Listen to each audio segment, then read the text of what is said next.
Jake Ross and Brandon Dean. April 15th. Another one of my favorite days because of many reasons. And it's not because it's tax day, but April 15th was my grandfather, their great grandfather's birthday. So to have them born on his birthday was amazing. And it was also one day prior to the grandmother's birthday, which is Janet's mom's birthday, which is April 16th. So it was a good time for them to be born. And Jake Ross, named after J.R. Ewing's son, John Ross, in English, of course. He's like one extreme of me. Like very intense, very exact, matter of fact, like has to know what's going on. And then you have Brandon Dean. He's like the other extreme of me. Easygoing and fun and, nowhere near as intense as Jake too. They're like two extremes of my personalities. And Brandon's a showmanship and, he's just sometimes too cocky for his own good. Listen to that one, Snoop. Nicknames. Everybody has nicknames. Jake's is Sharky. Brandon's is Snoop. Brandon's got lots of nicknames. Mini-Me, Brandon, all kinds of stuff. BDR. Anyway, they're different extremes of my personalities. And Jake looks a lot like me, but Brandon acts a lot like me. But Jake acts a lot like me also. It's just more of an intense me. And I'm not as intense like that as I used to be. So, people might not see it as much, but I see it exact. He's so exact. And he worries. Jake worries about everything. And I'm like that. I just don't show it as much, especially now.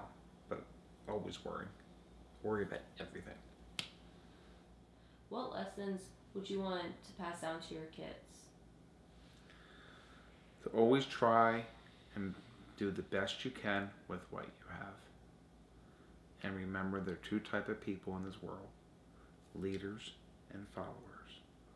And you must ask yourself, which one do I want to be? A leader or a follower? Or if you're going to be a leader, like a Ray Lewis from the Baltimore Ravens, who's a natural born leader, then you need to take the reins and move forward, and people will follow your path. And if you're going to be a follower, when some people are happy with that, then be the best follower you can possibly be. Do exactly what the boss man says. Do your job to the best of your ability. Pay attention to detail, and remember to work your plan your work. Plan your work your plan. And try to always remember to fulfill all facets of your job. And to go over and beyond. And maybe one day you won't be the follower, you'll be the leader. And it'll just happen. Or you'll be the follower, but you'll be the best follower there is. So that's what I want my kids to know. Loyalty, trust, respect. Things that you just can't go out and buy. No matter how much money you have, no matter how many material possessions you have. It's innate. It's from within. And things that I look for is like how they are with their families, how they are with their kids, how they are, because a lot of people I'll date have kids, and how they are as a parents. Just how they are with their exes. There's a lot of factors that go into the equation. But my friends, and you all know who I'm talking about, they're just the greatest. And I would do anything for them. Well, when the whole divorce came down, I was definitely taken in with that. I told you before it was bittersweet. The sweet part was great. So I was like this, 30-year-old back on the market. It was fun. But the hard part was dealing with my kids and thinking that I had failed them. And thinking I had failed in my marriage. And no one likes to fail, especially me. Even if we had a tough cleaning job, I'd always try to make it right and make the most out of it. And somehow or another make the customer happy and maybe still make $1 or $2. Always try to work it out, try to fix things. My mind is always going 24/7, and I'm worrying and thinking about everything. Always calculating and thinking how things will work out, trying to, figure out what the plan really is. And it's hard to figure out because you never know. I mean, if it wasn't for the pullover back in March, we wouldn't be sitting here right now. I never thought that when I put on my bat suit and I was heading to Georgetown Hospital, that this would happen. It's life is hard to figure out, and you have lots of choices. And so I worry to make sure that every choice that I'm making is the right one. And it's almost like you micromanage yourself to make sure every choice, every decision, every challenge, you handle it the right way. And if you screw up, you gotta know how to, unscrew it and make it right. And it's hard to do. Fortunately, I've been able to do that my entire life. Whenever I've messed up, I try to fix. And I think I'm good at fixing things. Even when you're walking out the street, when you're in your bat suit, how do people react to you? Positive. Hey Batman, how you doing? High fives. Picture. Everybody from East Baltimore, and they kind of say it like this. Can I have a picture with you? And I go, what? Batman, can I have a picture with you? It's like, okay. And I always give them a bat bracelet or something, a bat book or a bat notebook or a coloring book or something that they'll remember meeting me by. And I sign a lot of stuff. I sign their arms. Sometimes they have so many tattoos I can't sign their arms, so I was like, I sign their legs. I don't know. But seriously, it's a good feeling. It's as close to a celebrity as one can possibly be. And I feel like I'm doing good and spreading joy around, even when I'm just like I am right now. And, we went out today in the car and people just were taking pictures and it brightened their days. And if by driving a car and going to get gas at a gas station can brighten up, 50 or 60 people in their days and give them, everybody's got cell phones with cameras, so they're taking pictures and it's all over Facebook and so forth, and that makes them happy. That's easy to do. Seeing kids in hospice centers and Wish Upon a Hero event that I did up in Philadelphia, that was tough stuff. I was seeing a kid that had 2 terminally ill diseases, and you were there. And you saw what went on, and you saw what happened at the hospitals. It's uplifting, it's good, it's something that, I feel like this is my way of giving back. And that's what's important. I wish more people gave back, because anybody can be a Batman or a Superman or a Spider-Man. And you don't need to spend a fortune on a car or cars or an outfit. You can do it in a different way. But being there with the kids and spending time with them, and even when I did a few weeks ago at the senior center, right here in Owings Mills at Maximum, it was 110 seniors. I gave them all crossword puzzles and coloring books and word searches, and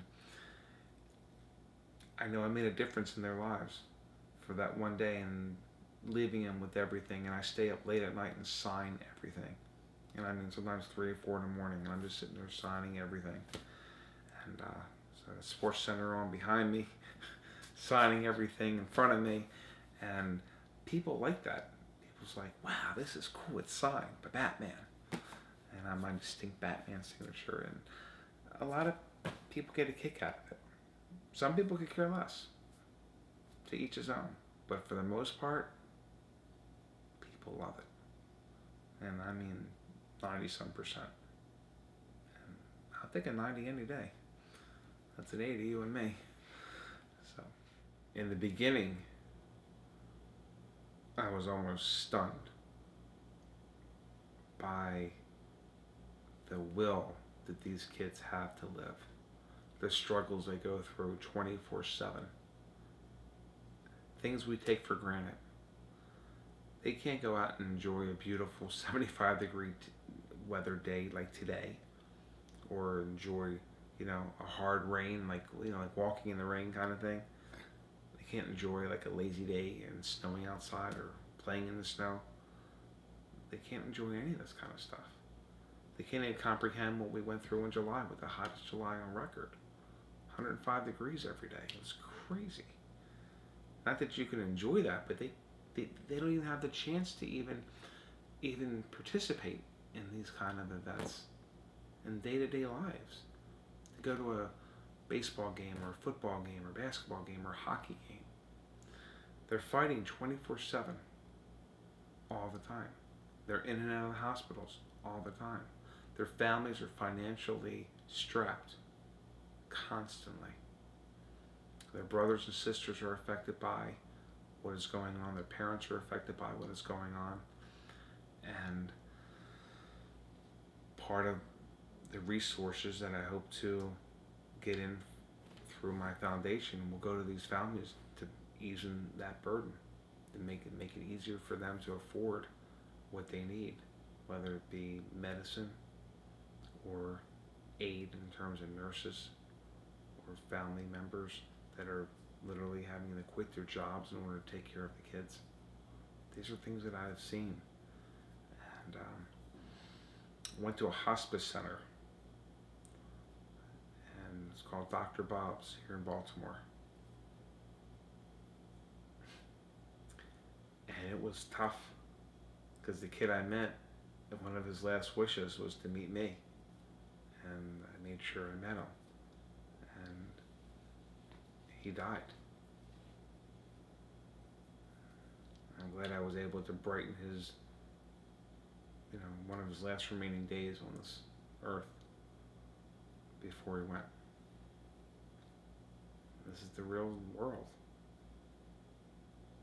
Stuff that, people are so mad because their cable guy is an hour late and messed up their whole afternoon.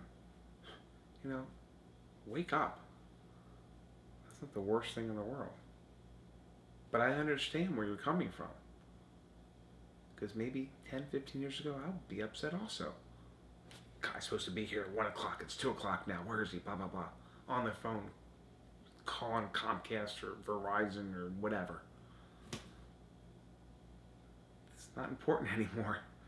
You look at what's going on. And what's going on today, when you grow up and you realize it, it's sad. And it's heartbreaking. And some of these kids are so cute. They're so nice. Cute little kids, they're nice. They have so much life in them. They have so much they want out of life. They crave life. And they struggle every single day of the week. They're the real superheroes. It's not me. It's not you guys. These kids are. The resiliency they have. There's something else. I love what I'm doing. I know what I'm doing is important. And the kids are my priority.